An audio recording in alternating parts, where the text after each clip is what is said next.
प्रभु जी, आज फिर जब हम आपके वचन को पढ़ते हैं तो प्रभु आपसे समझ बुद्धि मांगते हैं। प्रभु हमारी अगुवाई कीजिए और अपने वचन के रहस्यों को हमें समझाइए।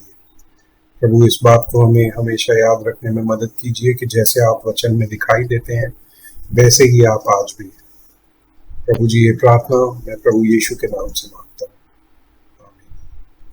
दोस्तों, आज हम बहुत एक महत्वपूर्ण घटना को देखेंगे वचन में से, जो है यीशु का रूप परिवर्तन, या इंग्लिश में इसे ट्रांसफिगरेशन कहते हैं। और ये एक लैंडमार्क घटना है। इस घटना से बहुत कुछ बदल जाता है और जब हम पढ़ेंगे तो हमें समझ आएगा कि क्या कुछ बदल जाता है। तो इसको हम तीनों में से देखेंगे। हर घटना की तरह थोड़ा थोड़ा तीनों में फर्क है। जैसे जैसे हम पढ़ेंगे वो फर्क हमारे सामने आएंगे। तो सबसे पहले मत्ती 17:1-13 में हम इस कहानी को देखते हैं।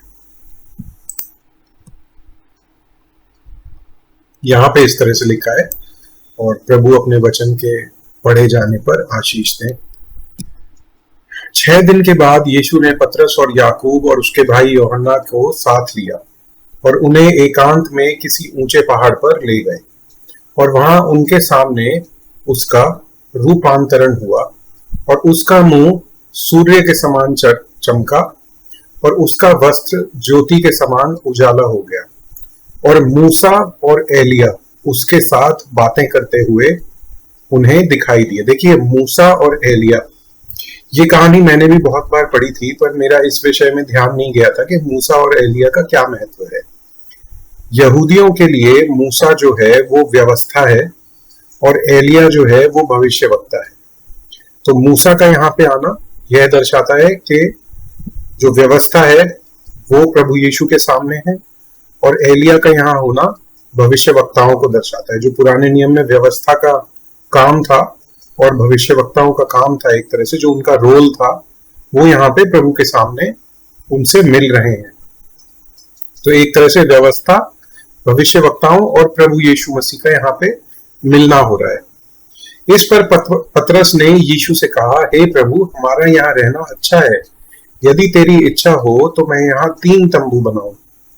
इंग्लिश में वर्ड यूज किया गया है टैबरनेकल, जो कि मिलाप वाला तंबू होता था। उस तरह से, एक तरह से आप इसको ऑल्टर या वेदी भी समझ सकते हैं।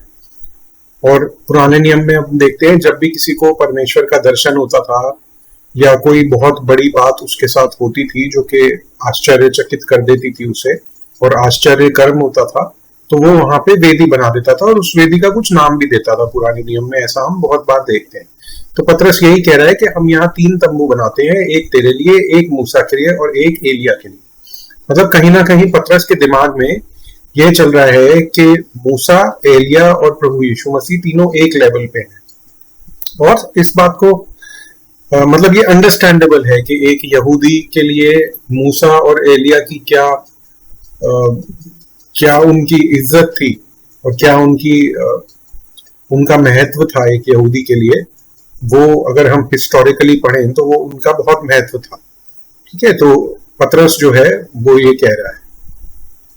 पतरस ये बोल ही रहा था कि एक उजले बादल ने उन्हें छा लिया, उनके चारों तरफ बादल आ गया, और उस बादल में से यह शब्द निकला, यह मेरा प्रिय पुत्र है जिससे मैं प्रसन्न हूं, इसकी सुनो। अब देखिए, पतरस का यह सोचना कि ये तीनों बराबर हैं, मूसा, एलिया और प्रभु यीशु मसीह, और हाथ की हाथ भविष्यवाणी कि ये मेरा प्रिय पुत्र है जिससे मैं प्रसन्न हूं, इसकी सुनो।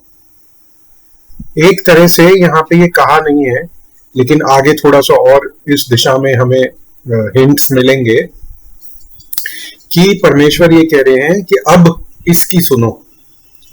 जो मूसा और एलिया थे, जो व्यवस्था और भविष्यवक्ता थी, वो अभी तक थी, इसके बाद इसकी सुनो। चेले यह सुनकर मुंह के बल गिर गए और अत्यंत डर गए। यीशु ने पास आकर उन्हें छुआ और कहा, उठो, डरो मत। तब उन्होंने अपनी आंखें उठाकर यीशु को छोड़ और किसी को न देखा। जब वे पहाड़ से उतर रहे थे तब यीशु ने उन्हें यह निर्देश दिया, जब तक मनुष्य का पुत्र मरे हुओं में से जी न उठे, तब तक जो कुछ तुमने देखा है किसी से न कहना। और उसके चेलों ने उससे पूछा, फिर शास्त्री क्यों कहते हैं कि एलिया का पहले आना अवश्य है? ये बहुत गंभीर सवाल है। शास्त्री यह क्यों कहते हैं कि एलिया का पहले आना अवश्य है? ये एक पुराने नियम की भविष्यवाणी थी जो मसीहा आएगा उसके लिए। ये हमें मिलती है मलाकी 3 और 1 में। तो इसको हम एक बार देख लेते हैं। देखिए यहाँ पे इस तरह से लिखा है, देखो मैं अपने दूत को भेजता हूं और वह मार्ग को मेरे आगे सुधारेगा। और प्रभु जिसे तुम ढूंढते हो वह अचानक अपने मंदिर में आ जाएगा। हाँ, वाचा का वह दूत जिसे तुम चाहते हो, सुनो, वह आता है और सेनाओं के यहोवा का यही वचन है। तो परमेश्वर की भविष्यवाणी क्या हो रही है कि मैं एक अपने दूत को भेजता हूं और वह मार्ग को मेरे आगे सुधारेगा। जो यूहन्ना बपतिस्मा देने वाला था उसने क्या कहा? मैं परमेश्वर के आगे मार्ग सीधा करता हूं, है ना। और कहते हैं प्रभु जिसे तुम ढूंढते हो वो अचानक अपने मंदिर में आ जाएगा। तो यहाँ पे भी यही बात हो रही है जो पतरस और चेले कह रहे हैं कि जो मसीहा है उसके आने से पहले जरूरी है कि शास्त्री कहते हैं कि एलिया आएगा। वो ये सोच रहे थे कि ये जो मार्ग बनाने वाला आएगा ये एलिया होगा या इलाइजा होगा, क्योंकि इलाइजा ने मृत्यु नहीं देखी थी, उसे हवा में ऊपर उठा लिया गया था, है ना। तो प्रभु यीशु मसीह ने उत्तर दिया, एलिया तो अवश्य आएगा और सब कुछ सुधारेगा, परंतु मैं तुमसे कहता हूं कि एलिया आ चुका है और उन्होंने उसे ना पहचाना, परंतु जैसा चाहा वैसा ही उसके साथ किया। इसी प्रकार से मनुष्य का पुत्र भी उनके हाथ से दुख उठाएगा। तब चेलों ने समझा कि उसने हमसे यूहन्ना बपतिस्मा देने वाले के विषय में कहा है। तो एलिया आ चुका है, यूहन्ना बपतिस्मा देने वाला था वो। प्रभु यीशु मसीह इनडायरेक्टली ये कह रहे हैं, और आगे एक जगह हम देखेंगे जब लूका में देखेंगे तो वहां पे प्रभु यीशु मसीह इस बात को और क्लियर कर देते हैं। ठीक है, तो ये कहानी हमने मती में देख ली। अब इसको मार्कुस में से देखते हैं। मार्कुस 9:2-13। मार्क 9:2-13। 6 दिन के बाद, सेम वहां पे भी 6 दिन था, यहाँ पे भी 6 दिन है। 6 दिन के बाद पतरस और याकूब और यूहन्ना को साथ लेकर, जहां भी यीशु जाते थे ना, ये आप नोट करिएगा, पीटर, जेम्स एंड जॉन को ऐसे बहुत सारी घटनाएं हैं जहां पे यीशु कभी कहीं गए हैं तो इन तीनों को साथ लेके गए हैं, पतरस, याकूब और यूहन्ना, पीटर, जेम्स और जॉन। तो उन्हें लेकर एकांत में किसी ऊंचे पहाड़ पर ले गए और उनके सामने उसका रूप बदल गया और उसका वस्त्र ऐसे चमकने लगा और यहां तक अति उज्जवल हुआ कि पृथ्वी पर कोई धोबी भी वैसा उज्जवल नहीं कर सकता। और उन्हें मूसा के साथ एलिया दिखाई दिया और वे यीशु के साथ बात करते थे। लूका में जब हम पढ़ेंगे, अभी देखिएगा, वहां पे ये भी दिया हुआ है कि ये किस बारे में बात कर रहे थे। मती और मार्कुस में नहीं दिया हुआ, लूका में दिया हुआ है कि वो किस बारे में बात कर रहे थे। लूका में है या यहाँ पे है, पता लग जाएगा। इस पर पतरस ने यीशु से कहा, लूका में ही होगा, पतरस ने यीशु से कहा, हे रबी, हमारा यहाँ रहना अच्छा है, इसलिए हम 3 मंडप बनाए, एक तेरे लिए, एक मूसा के लिए और एक एलिया के लिए। क्योंकि वह न जानता था कि क्या उत्तर दे, इसलिए कि वह बहुत डर गया था। तब एक बादल ने उन्हें छा लिया और उस बादल में से यह शब्द निकला, यह मेरा प्रिय पुत्र है, इसको सुनो। जो हमने मार्कुस में भी देखा कि परमेश्वर ये कह रहे हैं कि मेरा बेटा जो है वो व्यवस्था और भविष्यवक्ताओं से ऊपर है। तब उन्होंने एकाएक चारों ओर दृष्टि की और यीशु को छोड़ अपने साथ और किसी को न देखा। पहाड़ से उतरते हुए उसने उन्हें आज्ञा दी कि जब तक मनुष्य का पुत्र मरे हुओं में से न जी उठे, तब तक जो कुछ तुमने देखा है वह किसी से न कहना।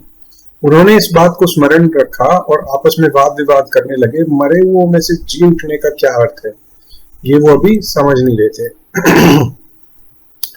उसने उन्हें उत्तर दिया, एलिया सचमुच पहले आकर सब कुछ सुधारेगा, परंतु मनुष्य के पुत्र के विषय में यह क्यों लिखा है कि वह बहुत दुख उठाएगा और तुच्छ गिना जाएगा।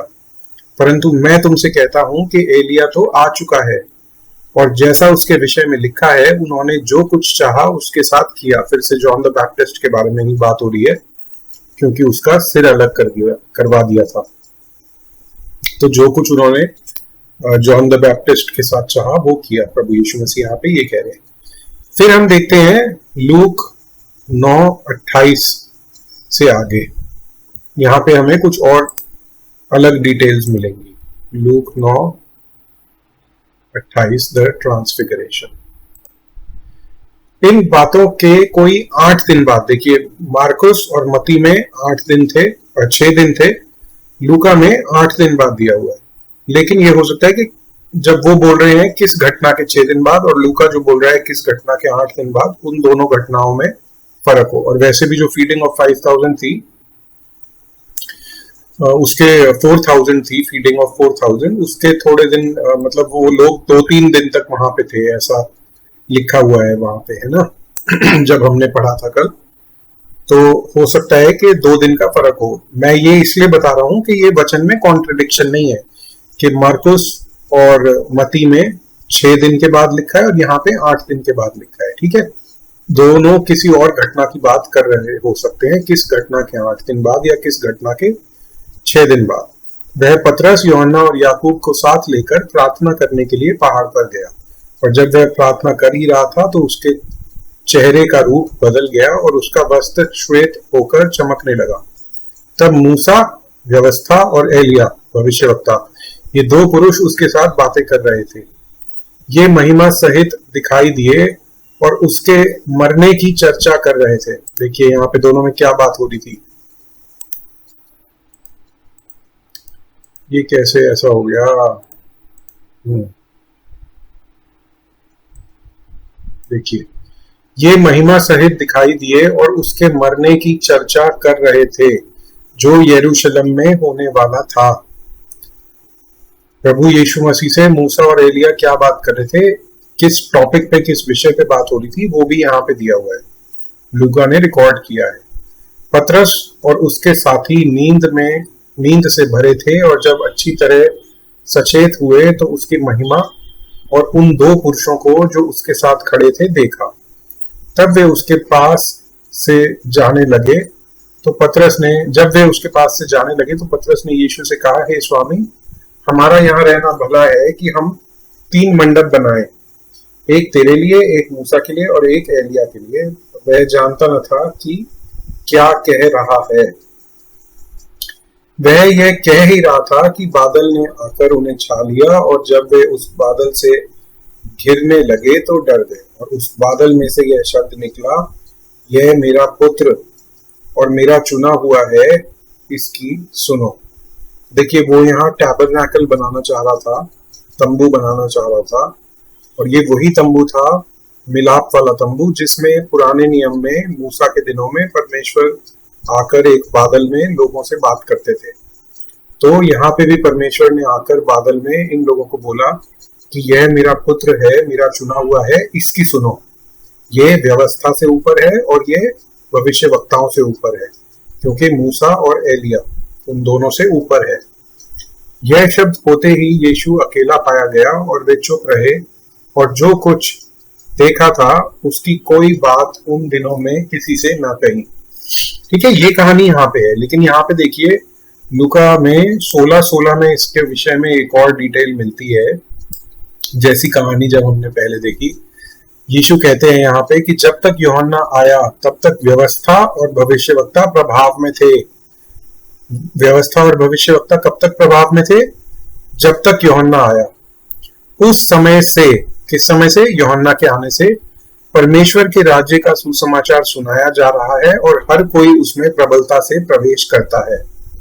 आकाश और पृथ्वी का टल जाना व्यवस्था के एक बिंदु के मिट जाने से सहज है। तो यहाँ पे जो यूहन्ना बपतिस्मा देने वाला है, जब वो आया तब से गॉस्पेल का जो सुसमाचार का प्रचार है वो और ज्यादा बढ़ा है और दरवाजे एक तरह से खुल गए हैं और हर कोई उसमें प्रबलता से प्रवेश कर सकता है।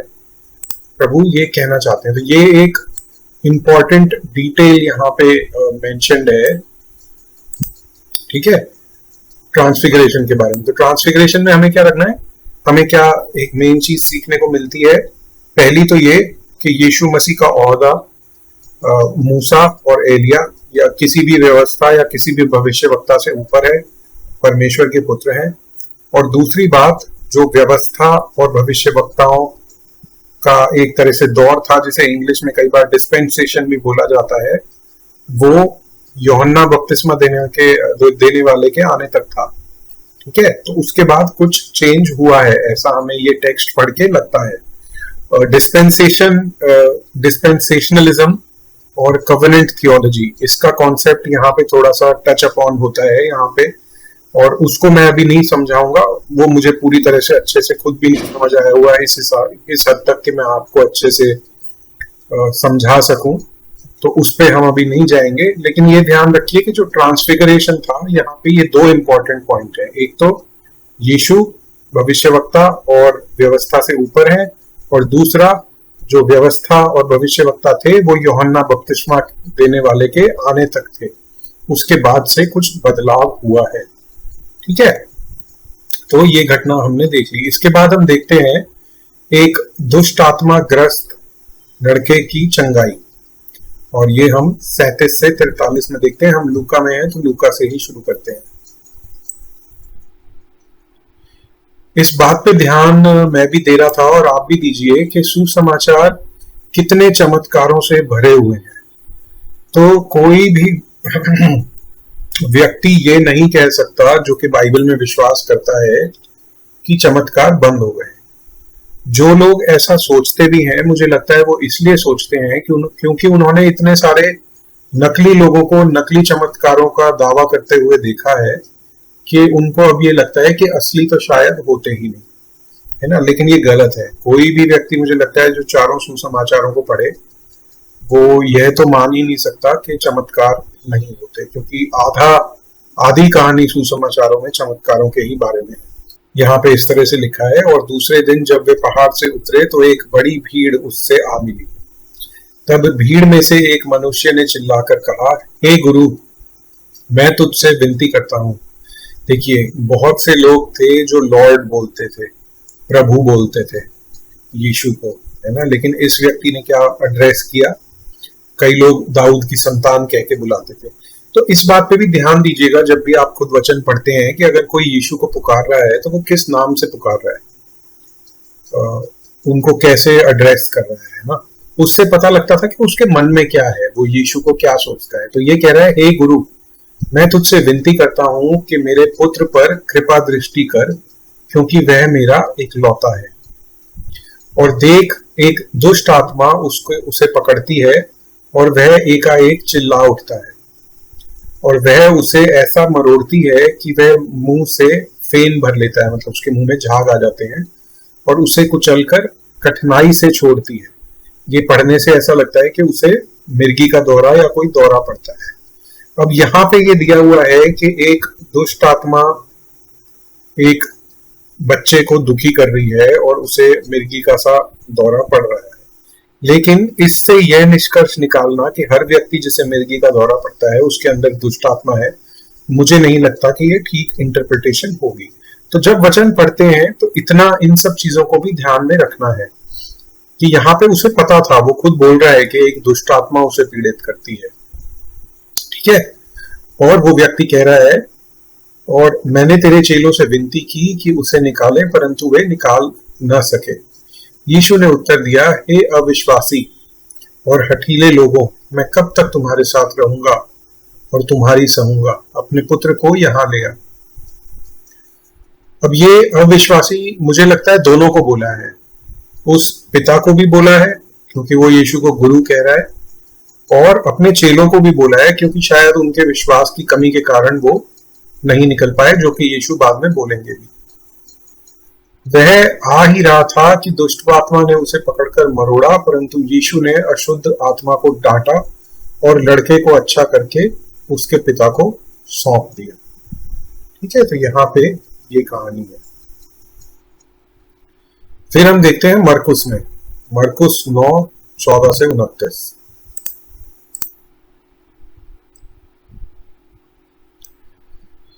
और जब वह चेलों के पास आया तो देखा कि उनके चारों ओर बड़ी भीड़ लगी है और शास्त्री उनके साथ विवाद कर रहे हैं। और उसे देखते ही सब बहुत ही आश्चर्य करने लगे और उसकी ओर दौड़कर उसे नमस्कार किया। उसने उनसे पूछा, तुम इनसे क्या विवाद कर रहे हो? तो भीड़ जो है वो शास्त्रियों से कुछ विवाद कर रही थी, तो यीशु ने पूछा कि क्या विवाद कर रहे हो? भीड़ में से एक ने उसे उत्तर दिया, हे गुरु, मैं अपने पुत्र को जिसमें गूंगी आत्मा समाई है तेरे पास लाया था। जहां कहीं वह उसे पकड़ती है वहीं पटक देती है और वह मुंह में फेन भर लाता है, मतलब दांत मुंह में झाग आ जाते हैं और दांत पीसता और सूखता जाता है। और मैंने तेरे चेलों से कहा कि वे उसे निकाल दें, परंतु वे निकाल न सके। यह सुनकर उसने उनसे उत्तर देकर कहा, हे अविश्वासी लोगों, मैं कब तक तुम्हारे साथ रहूंगा और कब तक तुम्हारी सहूंगा? उसे मेरे पास लाओ। एग्जैक्टली सेम जो लूका में लिखा है। तब वे उसे उसके पास ले आए और जब उसने उसे देखा तो उस आत्मा ने तुरंत उसे मरोड़ा और वह भूमि पर गिरा और मुंह से झाग बहाते हुए लौटने लगा। उसने उसके पिता से पूछा, इसकी यह दशा कब से है? और उसने कहा, बचपन से। उसने इसे नाश करने के लिए कभी आग और कभी पानी में गिराया, परंतु यदि तू कुछ कर सके तो हम पर तरस खाकर हमारा उपकार कर। तो खैर, अगर आप कुछ कर सकते हो तो। यीशु ने उससे कहा, यदि तू कर सकता है, यह क्या बात है? विश्वास करने वाले के लिए सब कुछ हो सकता है। बालक के पिता ने तुरंत पुकार कर कहा, हे प्रभु, मैं विश्वास करता हूं, मेरे अविश्वास का उपाय कर। वो दोनों बातें कह रहा है कि मैं विश्वास करता हूं, लेकिन जितनी कमी मेरे विश्वास की रह गई है उसको आप पूरा कर दीजिए। मेरे अविश्वास का उपाय कर। कितनी बार हम भी परमेश्वर के सामने अपने आप को इस परिस्थिति में पा सकते हैं कि हम भी ये कहें कि हाँ प्रभु, हम विश्वास करते हैं, लेकिन शायद उतना विश्वास नहीं करते जितना प्रभु हमसे एक्सपेक्ट करते हैं, जितनी परमेश्वर हमसे अपेक्षा रखते हैं, है ना। तो तब हम इस पिता की तरह बोल सकते हैं कि हम विश्वास करते हैं, पर हमारे अविश्वास को का उपाय कर। इंग्लिश में है, help my unbelief, Lord I believe but help my unbelief, है ना। तो ये एक अच्छी प्रार्थना है करने के लिए। देखिए यहाँ पे लिखा है, Lord I believe help mine unbelief. तो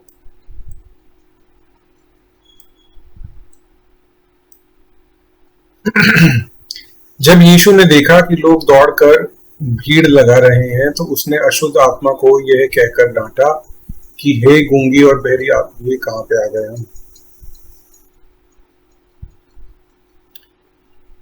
हाँ यही है, मैं कंफ्यूज हो गया कि गूंगी बहरी का कहां से आ गया। हे गूंगी बहरी आत्मा, मैं तुझे आज्ञा देता हूं, उसमें से निकल आ और उसमें फिर कभी प्रवेश न करना। तब वह चिल्लाकर और उसे बहुत मरोड़कर निकल आई और बालक मरा हुआ सा हो गया। यहाँ तक कि बहुत लोगों कहने लगे कि वह मर गया, परंतु यीशु ने उसे हाथ पकड़ के उसे उठाया और उसे खड़ा किया। और जब वह घर में आया तो उसके चेलों ने एकांत में उससे पूछा, हम उसे क्यों नहीं निकाल सके? उसने उनसे कहा, यह जाति बिना प्रार्थना किसी और उपाय से नहीं निकलती। अब देखिए ये जो वर्स है ना 9:29, इसको मैं कंपेयर करके दिखाऊं आपको। देखिए हिंदी में लिखा है किसी और, ये हमने पढ़ा अभी, किसी और उपाय से नहीं निकल सकती, ऐसी दुष्ट आत्मा प्रार्थना के बिना बाहर नहीं निकल सकती। ठीक है। अमेरिकन स्टैंडर्ड वर्जन इंग्लिश का है, ये कहता है, this kind comes out by nothing save by prayer. English standard version भी कहता है comes out by anything but prayer. King James version में देखिए क्या लिखा है। किंग जेम्स वर्जन में लिखा है, this kind can come forth by nothing but prayer and fasting. प्रार्थना और उपवास से। मॉडर्न किंग जेम्स में भी प्रार्थना और उपवास। नेट बाइबल में भी सिर्फ प्रार्थना लिखा है। तो इसीलिए कभी कभी दूसरी बाइबल ट्रांसलेशंस भी देख लेनी चाहिए, जिनमें से हम रोज पढ़ते हैं उनके अलावा, है ना। तो किंग जेम्स में क्लियर लिखा है, this kind comes out not but by prayer and fasting. तो मैं सोचता हूँ यहाँ पे फास्टिंग के लिए भी एक महत्वपूर्ण वचन ये है किंग जेम्स बाइबल में। हिंदी में भी उसको ट्रांसलेशन में उपवास हटा दिया है यहाँ से, लेकिन वो भी जरूरी है क्योंकि यीशु अपने चेलों से कह रहे हैं कि इस तरह की जो दुष्ट आत्मा है वो ये जो दुष्ट आत्मा की जाति है ये बिना प्रार्थना किए और बिना फास्टिंग के नहीं निकल सकती। तो शायद यीशु ये सिखाना चाह रहे हैं कि फास्टिंग में भी स्ट्रांग होने की जरूरत है। क्या इसके पीछे रीजन होगा, इन लोगों ने क्यों हटा दिया, मैं नहीं जानता, पर जो लिखा है, जो जितना मुझे पता था वो मैंने आपके सामने रख दिया। अब इससे आप क्या निष्कर्ष निकालना चाहते हैं आप निकाल सकते हैं। फिर हम देखते हैं मत्ती 17:14 से 20 में सेम कहानी। ट्रांसफिगरेशन ये रहा, ट्रांसफिगरेशन के बिल्कुल बाद की कहानी।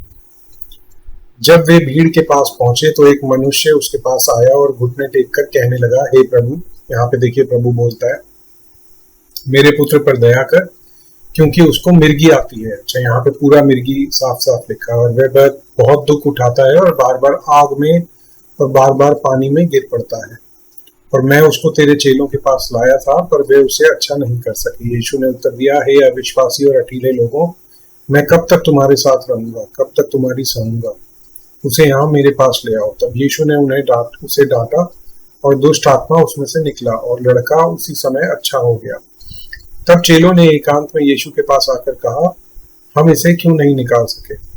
उसने उनसे कहा, अपने विश्वास की कमी के कारण, क्योंकि मैं तुमसे सच कहता हूं कि यदि तुम्हारा विश्वास राई के दाने के बराबर भी हो तो इस पहाड़ से कह सकोगे, यहाँ से सरक कर वहां चला जाओ, और वह चला जाएगा। जो ये बहुत फेमस वर्ड सबको याद होगा ये तो।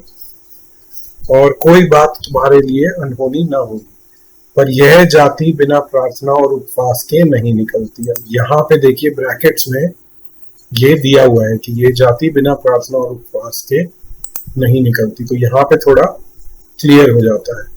और ये भी इटैलिक्स में दिया हुआ है अमेरिकन स्टैंडर्ड में, ESV में तो शायद ये गायब ही है।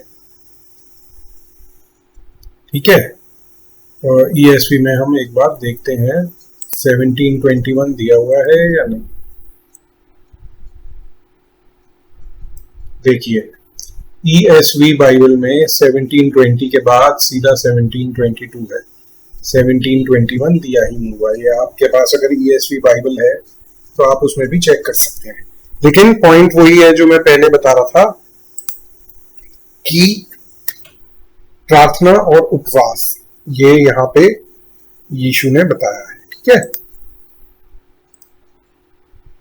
तो अब हमारा समय क्योंकि हो गया है तो आज इसको हम यहीं पे रोकते हैं। आज हमने देखा ट्रांसफिगरेशन और दुष्ट आत्मा से ग्रस्त लड़के की चंगाई। और आइए आज भी हम प्रार्थना करते हैं। पिता परमेश्वर, हम धन्यवाद करते हैं आपके वचन के लिए, जिसमें से हमेशा हमें कुछ ना कुछ सीखने को मिलता है।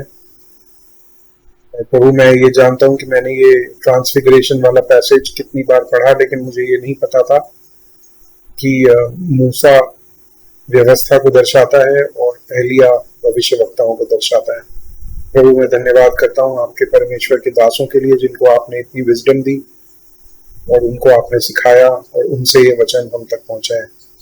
प्रभु, मैं अपने लिए भी ये मानता हूँ कि इस तरह की विजडम आप मुझे भी दीजिए कि मैं भी जब आपका वचन पढ़ता हूँ तो उसकी गहराइयों को और आपकी जो छुपी हुई बातें हैं उनको मैं समझने वाला हो सके। पिता परमेश्वर, हम इस बात को ध्यान रखते हैं कि यीशु व्यवस्था और भविष्यवक्ताओं से कहीं ऊपर है, और प्रभु आपके वो पुत्र थे जैसा कि आकाशवाणी उस समय हुई। और पिता परमेश्वर, अब हमें व्यवस्था के बोझ के तले नहीं दबने की जरूरत, पर परमेश्वर हम सिर्फ आपके बेटे की ओर देखते हुए, प्रभु यीशु की ओर देखते हुए ये दौड़ दौड़ते हैं, जो जीवन की दौड़ आपने हमारे सामने रखी है। पिता परमेश्वर, हम देखते हैं किस तरह आपने उस पिता के ऊपर दया दिखाई जिसका इकलौता पुत्र इतनी परेशानी में था, और प्रभु उसको आपने चंगा किया। पिता परमेश्वर, हम भी अपने परेशानियों और दुखों को आपके सामने रखते हैं। प्रभु जी, प्रार्थना करते हैं कि हमें पापों पे भी विजय दीजिए, जिन पापों से हम बहुत समय से जूझ रहे हैं, उन पापों को ओवरकम करने का कोई रास्ता बताइए प्रभु। और पिता परमेश्वर, हमें अपनी निकटता में रखिए कि हम हमेशा आपकी नजदीकी में बढ़ते चले जाएं। प्रभु मैं धन्यवाद करता हूँ और ये प्रार्थना प्रभु यीशु के नाम से मांगता हूँ।